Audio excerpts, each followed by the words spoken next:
Ange, the injury curse is striking in the press room, it seems, this morning.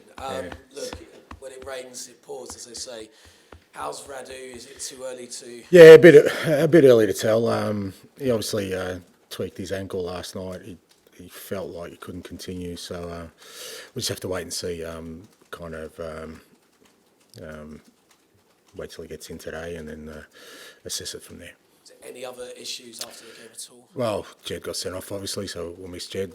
But from a sort of physical perspective, tired bodies. But apart from that, no other further issues. You mentioned previously that Ben Davies was close and that maybe Sunday is a possibility. Is that now a necessity to get him back in? No, he's ruled out, mate. He unfortunately had a setback of training, so he's probably out for another couple of weeks. So, yeah, he's gone. So what options does that leave you defensively right now? Yeah, not many. Look, we're in a tough spot. We have been for a while. We've been kind of, getting through it for quite a while now and keeping our fingers crossed we don't get any more issues. But the nature of football and the kind of the fixture scheduling we've had has just meant that we've always kind of been on a fine line of just being able to get through. But it's another test for us. But it is what it is. Whatever we need to deal with, we'll deal with and get ready for Sunday. In your career, have you ever experienced? No, not at this level. No, not at this level. Not for that extended period of time. There's always kind of been issues at different times, but not to this extent where, like I say, I think we've had close to pretty consistently 10 first-team players not available for a run of quite a significant run of games. So, definitely, first for me. January round the corner. I know you spoke previously about the recruitment strategy being disciplined at this club. Does that strategy have to be tweaked a little bit, considering the environment you find yourselves in? No, I still think you can be disciplined, but I said at the time it'll depend a lot of kind of where we're at. Once the window opens, and we're getting close to that now, so we've got a sort of clearer picture of kind of where we're at. I still think we have to be disciplined. It's not just about bringing anybody in, but there's certainly a need for us to try and reinforce if we can. Everyone knows January is not an easy time to do that, but certainly the club's working hard behind the scenes to see what we can do to just help the players we've got at the moment who are giving everything in every game and sort of dipping into every bit of energy they have to try and get us through. I know the focus will likely be defensively just because of the amount of bodies missing, but in terms of recruitment, are you looking at different areas of the pitch as well, and the attacking areas in particular? Yeah, look, I think, like I said, I just think we need to help some of these guys because, there's at least 2 or 3 who are fairly long-term injuries, so you kind of know you're going to be short there. Others who are coming back from significant injuries, you don't know how long they'll take to get up to speed. So, like I said, we need some reinforcements, and the club's certainly working hard to try and make that happen, and we'll see where we get to. Cheers, Ange. Thanks, mate. Hi, this weekend, Wolves, last season, different manager, they managed to really challenge you twice. What do you expect for them this Sunday? Yeah, another good game. Good game for us. Good challenge for us. Obviously, new manager in Vitor, who I know pretty well because we crossed paths in Asia a couple of times, and obviously they had a great result last night. They definitely have some quality players who can hurt you in there, and we saw that last year. So a good challenge for us, but really important game for us back at home. Sort of, like I said, we're getting through this period as best we can, but we certainly need to sort of go out there on Sunday, play our football, and get a result to make sure that we keep get some momentum going into the new year. You mentioned the change of management. Since the new manager arrived, 2 games, 2 very impressive wins. In terms of their style of play, did you notice something significant different out of the new manager? Oh, look, I don't think you ever do. I think it's more, sometimes a new manager comes in and you just get a reaction from the players. They kind of realise that, they've got a new sort of opportunity to show themselves. And I think you've just seen, them sort of the best version of them, I guess. And like I said, I think irrespective of their form, you always knew they had quality players in there that they could hurt any team. And they were obviously we were coming back last night, so I didn't have a good look at the game. But obviously they had an impressive victory, and I'm sure they'll be coming here full of confidence. Every transfer window is important. Do you consider the one in January now is the most important the club had in years? Not in years, but I think in the context of where we're at the moment, I think it is an important one, because I think if we add what we need to add and sort of, it fits the bill of what we're trying to do. We're still obviously our league position is not great, but it's super tight. So we're not, we're not that far off it there. Like I said, we're in a semi-final of a Carabao Cup. We're still, we're still in a great position in Europe. There's FA Cup, so there's still everything to play for us this year to make it a season where we can have some success. So, but we need some help. The players need some help, more importantly, and the club's working really hard to try and make that happen. Hi, Ange. Good morning. How are you? I'm good, mate. 2 weeks ago, you said your job was more, or the job of a football manager was more difficult than that of the Prime Minister. Can I just say with that, obviously sarcasm and irony is lost in this country, because if people actually believe that I was serious when I said that, there are far more difficult jobs than being a manager or even being the Prime Minister of the country. Yeah. I was just going to say that you followed up by saying because the Prime Minister has a vote every 5 years. Which was the sarcasm and irony. But do you feel that in those 2 weeks since you said that, sarcastically, that maybe there is a different way that people would look at you now in terms of the Spurs fan base, because you've lost 4 in 5 and it's become more difficult, this job?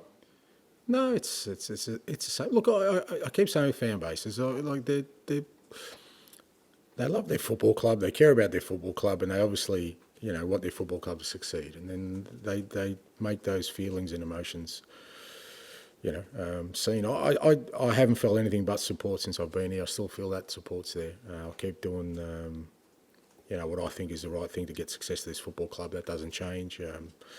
The task is difficult at the moment because of our situation, but like most things that are fairly difficult to traverse, it's only temporary. We'll get through it, and we'll come out stronger. So respectfully, do you feel under any pressure? And conversely, is this the most difficult time you've had in terms of results in your managerial career? No. It is what it is. I don't. That's not what kind of motivates me or drives me. I've always kind of,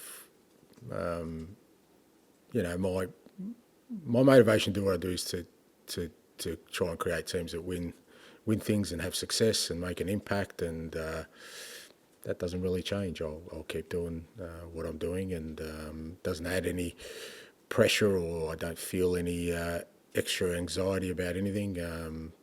I firmly believe that we'll get through this, and we'll come out stronger, and we'll create the team we want to be. And we've sat before, and I've asked you many times about the winning of a trophy. And you've always said the winning of a trophy isn't necessarily the be-all and end-all. It's the start, the foundations of the house you're trying to build. But does it feel now that if you go on to win a trophy this year now, that it will prove that everything you've gone through over the last maybe 6 weeks, 2 months, will have been worth it? Only if it's sustainable. If it's not a one-off, that doesn't change. Like I said, look, I get where people obviously kind of look at my situation and probably think, well, geez, he needs to do something or else he's in trouble. But I don't think that way. It's not how I'm wired. I'm not sort of concerned about that that aspect of this role. Like I said, what excites me about this role and what I love about doing what I do is the possibilities that you can create something special, and that's what I'm going to try and do. Rob. Hi, Ange. Just on Ben Davies, in terms of the setback, is it same injury or a different? Yeah, similar injury. He tried to come back at training, but didn't work out. Right. Wolves on Sunday, last game of 2024. How would you assess the year from your point of view and then the club's point of view? Calendar year or? Calendar year. Yeah, mixed, I guess. I thought, last year I think, we finished fifth, which was a fair effort considering the amount of changes we made. I think I was, really kind of, we're all very kind of understanding that it was always going to be a challenge to rebuild the club, rebuild the squad, rebuild the playing style and stay competitive, which I think we did. yeah, obviously this year it's been mixed in the sense that obviously the results I don't think have reflected our growth, and certainly I think our best football this year has been better than what it was last year, which you're kind of looking for. You're looking for improvement, but we haven't been consistent in that. And we've also had the challenges of what's kind of been happening around the squad over recent times, which kind of taints things a little bit for us in terms of the progress we want to have made at this point. But I still believe we're on the trajectory to becoming the team we want to become, and like I said, we'll get through this difficult period and we'll get there. Jay, please. Hi, Ange. Just wanted to ask you, I think it's 2 wins out of 9 in the league this season where you've had more than 60% possession. So I just wondered, how can a team improve when you come up against teams that sit a little bit deeper? Yeah, look, I think it just depends on the different games, different outcomes. I mean, last night was just, obviously, I thought, look, Forest, you go there, you're not going to create bags of chances. So, but we still had, our moments in the game to sort of execute. I think, there is a bit of fatigue in that front third because the guys who are continually playing, which means they're not probably as sharp as they need to be. And they had their moment and they took their moment. So, so I guess every game's different. I don't think it's that we struggle to kind of break teams down. It's just, like I said, every game has different moments. And last night was always going to be a game where, there wasn't going to be a lot of chances for either side, and we kind of didn't take ours, and then we kind of, it wasn't a great goal from our perspective. We did most of the things well last night, but that moment we kind of lost concentration and paid the price. Sure, George. And I don't think I'm giving anything away when I say would it be Yves Bissouma at centre back on Sunday, because I guess you've got Alfie, but too young to put in against. Don't know, mate. Don't know. I mean, Yves never played there, so I'm not sure why I would put him there. I mean, I had to put him there last night because I had no one else. But we'll see, mate. We'll see what happens. And with Djed, he's played 4 games in a row and done very well. So with that in mind, you sort of not go too hard on him last night with that sending off. It's just kind of a tired decision, I guess. A little bit. Again, it's another game where I don't think I struggle a little bit with the cautions at the moment about who gets cautioned, who doesn't get cautioned. I thought it was a weird game again last night, second time that, I couldn't get my head around the cautions. But no blame on Djed. He's been fantastic. And just finally, I know it wouldn't help at the minute, but I would imagine you would have welcomed a winter break this season, which everyone kind of had a weekend off last year, and this year it got scrapped, even though you got 2 extra games in Europe. Can you sort of understand why there isn't that kind of break for this part of the season when everyone seems to be getting more injuries than normal? Look, I think I addressed that last week. I mean, it's as I said, we're not the only ones, and I think you're seeing in the league this year, it's probably why it's so congested. There's a lot of teams affected, probably not to our extent, but a lot of teams affected by injuries. I think it's quite easy to pinpoint why. The workload players are expected to perform at. So, but I guess that's one for the authorities to sort out, mate.